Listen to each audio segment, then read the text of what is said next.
Hey guys, I'm finally back with a new video about items you probably already own. But well, what happened is that the toys were never sold in France until recently, and maybe even in Europe. And as you might know, in the US, these scalpers bought everything to sell them 4 times the prices, and it was out of question for me to spend that money for these figures. And well, recently Amazon started to sell them. Each figures were ranging between 10 to 15 euros, and we even have the minis 6 pack for 23 euros, so really worth it. I even grabbed 2 figures from Japan with Bandai, and I finally have all the toys I wanted from this film. A film that I, sorry for the fans, really hated. Simply because, I mean, the CGI was nice, Godzilla was nice, but the cast was useless, the story was really strange, to not say anything else. And comparing to the 2 previous Godzilla movies that were amazing, this one was really, really not in my standards. And I don't like the new Kong from the start, so I had very few hopes, and unfortunately, I was disappointed. But nonetheless, the figures are cool. So I'll start with the minis. So they come in that beautiful pack just there. So you have Skullcrawler, Hawk, Godzilla, Kong, Behemoth, and Warbat. So it's the typical artwork we already know. And well, what's really cool is that on the 2 figures that have stands, you can actually remove them. So that's for Hawk, and that's for Warbat. So let's have a closer look now. Here, let me just put the focus. Okay, so here we have Hawk.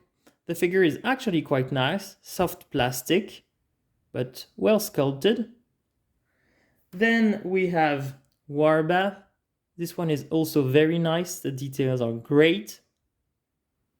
A bit fragile on the tail, but I mean, it's not like you're going to play a lot with them anyways. Skullcrawler, very basic, but it actually works quite well. Kong is very nice.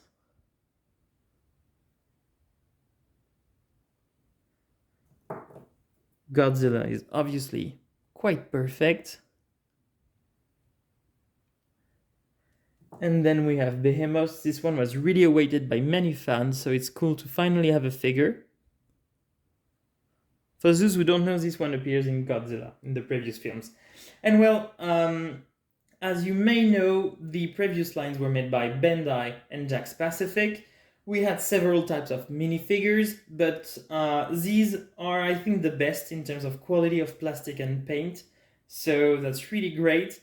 I kind of miss the first generation figures with the building that you could destroy and everything, but these one are really worth it.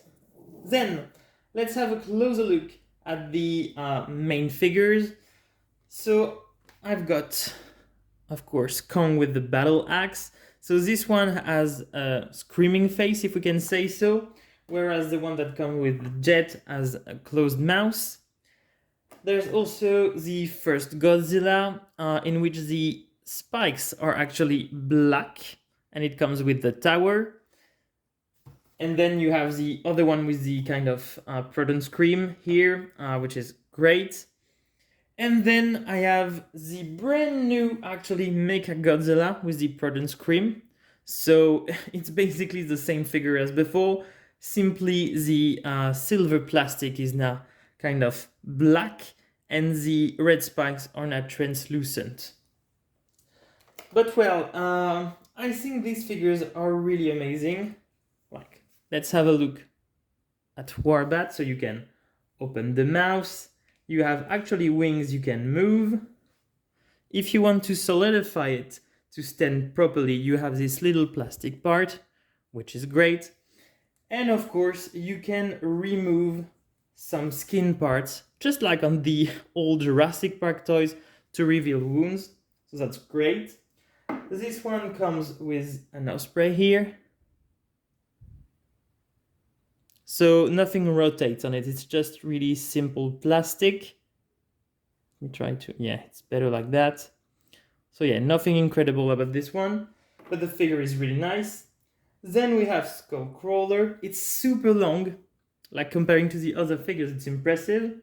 So you have ball joint articulations, you can open the mouth.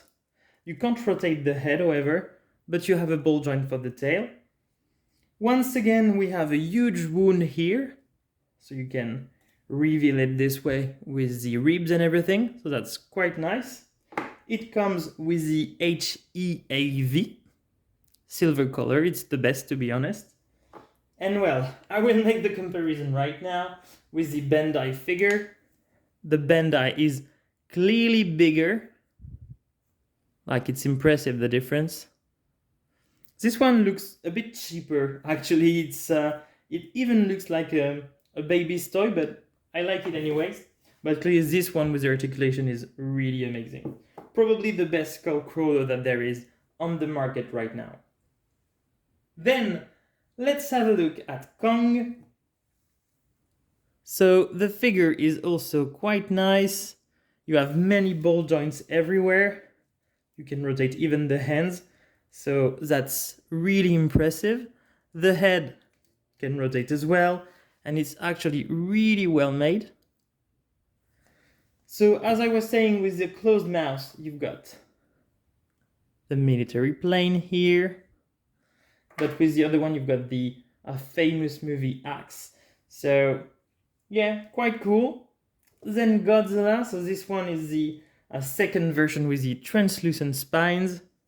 So the legs are a bit loose. I don't know if you will hear the sound, but well, the figure itself is really nice. You can of course close the mouth, move the arms. So there are no ball joints on the arms, however, but well, you can at least move the tail and the legs. The wound, let me just, yes, grab it here. So what I really like is that the wounds actually fit very well the body of the figures, and it really hides it quite well, so I was pleased by that. And for this part, as you can see here, you've got a specific shaped part. You just have to insert it like that, and then you have your Godzilla ready to fight. Then Mechagodzilla, so it also comes with an HEAV but in green, and actually this one painted looks a bit cheap. I mean, it doesn't feel as smooth as the silver version. And then you have Mechagodzilla. This one is really heavy. The articulations are also very nice, so you have plenty, so ball joints everywhere. You can't really move that part of the arms, however. You can open the mouth, move the tail, rotate the feet, and it's actually super detailed. And what I like is that the fingers are actually really well sculpted with the open hands. And if you compare it now with the Bandai figure, the size is very similar. The Bandai one is a bit more accurate with red only on top of the spikes. But look at the hands. I mean, let me just do a focus here. I mean, it has closed fingers and it looks a bit weird, to be honest. So you can rotate the arm, the legs, and a bit the tail, but it's more a display figure than a one to play with. So well, this one is really awesome once again. I mean, for the price, all these figures are really worth it. To be honest, it might be my favorite line of Godzilla figures and Kong figures so far. I really love the previous lines from Jack's Pacific. I mean, the paint on the King Ghidorah, on Rodan were amazing. So yeah, I mean, a combo between the two would be perfect. But honestly, if you're hesitating about starting this line from Playmates, just don't. Grab them till you can find them at good prices. And well, if you have any questions or requests about them, don't hesitate to contact me on my pages.